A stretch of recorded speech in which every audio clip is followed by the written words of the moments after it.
A new report is just out this morning raising concerns over extremism in the Chicago Police Department. Back in April, the Office of Inspector General notified the mayor's office of those concerns, and now the office is critical of how the mayor has handled that. And joining me right now is Inspector General Debrah Witzberg. Inspector General Witzberg, always good to see you. So let's get viewers up to speed on this.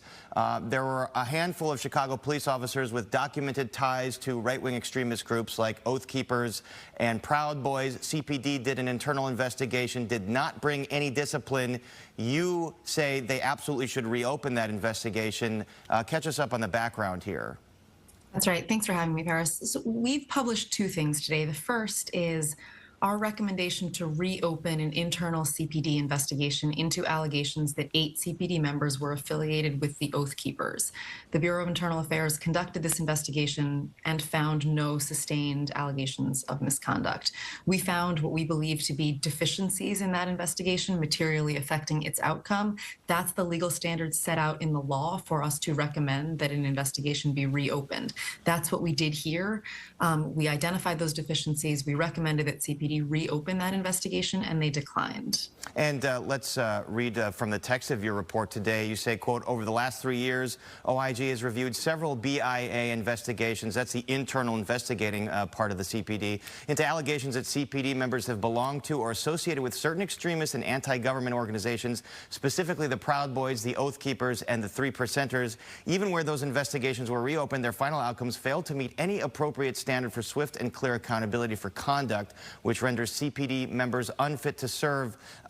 Inspector General Witzberg, why is this such an important issue? Why do you believe that they need to reopen this investigation? I think it's important to understand this investigation against a larger context of the city's handling of the issue of extremism in the police department. There have been a lot of words spoken by city and department leadership committing to handling this issue in a meaningful way, but the city's actual actions have fallen short of the commitments. The bottom line is that we cannot ask people to trust a police department whose members are allowed to dabble in hatred and extremism. And if CPD is to take seriously an effort to foster trust with the community, we are simply overdue to get this right. And let's read another part of your report that talks about the mayor's role in this. Quote, OIG recommends that the mayor's office convene a task force comprised of representatives from any appropriate city agency or department, as well as any appropriate community stakeholders, to plan for and implement a comprehensive whole-of-government approach to preventing, identifying, and eliminating extremist and anti-government activities and associations within CPD. Any such task force should make regular public reports on its activities. This was an issue that the mayor campaigned on, and he's declining to put together this task force. Talk about his response here.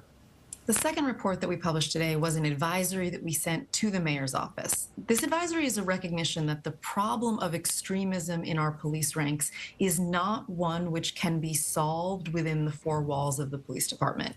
Following national models, things that have been tried and successfully done in other cities, we need a whole of government approach where we are drawing on all of the city's resources across recruiting, training, budgeting, etc., to prevent, eliminate, and detect extremism in our police ranks. We recommended that Mayor Johnson make good on his commitments to take this issue seriously and convene a task force of the appropriate players here.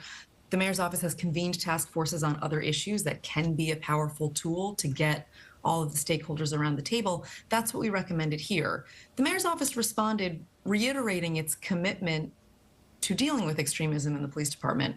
And while I appreciate the reiteration of that commitment, we are no longer in a place where saying the right thing is enough. The mayor's office does not commit to convening a task force or, in fact, commit to taking any other specific action to deal with this problem. Saying the right thing is no longer enough. So strong words there, recommending action from the mayor. You also have a response in your report from Chicago Police Department. They say they've shown their commitment to ensuring that there's no place in CPD for department members who actively participate in or belong to biased organizations or interact with known members of biased organizations. All allegations will be aggressively investigated, and any proven misconduct will result in discipline up to and including separation from CPD. So a lot of important things in this report. Inspector General Debrah Witzberg, thank you for joining us.